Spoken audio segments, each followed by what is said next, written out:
कल्पना करा, ब्रह्मा, विष्णू आणि महेश हे तिन्ही देव एका स्त्री समोर बाळ बनले। ही प्रसिद्ध लोककथा दत्तात्रेयांच्या जन्माची आहे। अत्री ऋषी आणि त्यांची पत्नी अनुसया दोघेही महान तपस्वी। अनुसयेचे पतिव्रत्य इतके प्रचंड की त्रिलोकात त्याची चर्चा। एकदा नारद मुनींनी त्रिलोकी फिरत असताना देवलोकांमध्ये अनुसयेच्या पतिव्रत्याची खूप स्तुती केली। ती स्तुती ऐकून देवी सरस्वती, लक्ष्मी आणि पार्वती यांना मत्सर वाटू लागला। आमच्यापेक्षा कोणी श्रेष्ठ? त्यांनी आपल्या पतींना भाग पाडलं की जाऊन अनुसयेची परीक्षा घ्या।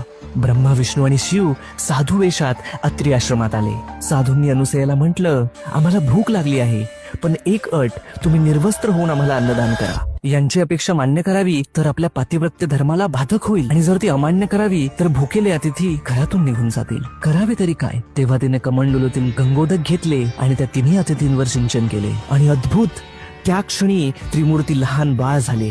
अनुसयेने त्यांना आईप्रमाणे कुशीत घेतलं, स्तनपान करवलं आणि पाण्यात झोपवलं। बराच काळ तीनही देव परत न आल्यामुळे तीनही देवी चिंतित झाल्या। झालेला सर्व प्रकार समजताच त्रिदेवी घाबरून धावत आल्या। अनुसयेने दयाळूपणाने सर्वांना मूळ रूप दिलं आणि त्यावर प्रसन्न होऊन त्रिमूर्तींनी वरदान दिलं, अनुसया, आम्ही तिघेही पुत्र म्हणून तुला प्राप्त होऊ। आणि अशा प्रकारे जन्म झाला त्रिगुणात्मक त्रयमूर्ती दत्त भगवान यांचा। श्री गुरुदेव दत्त।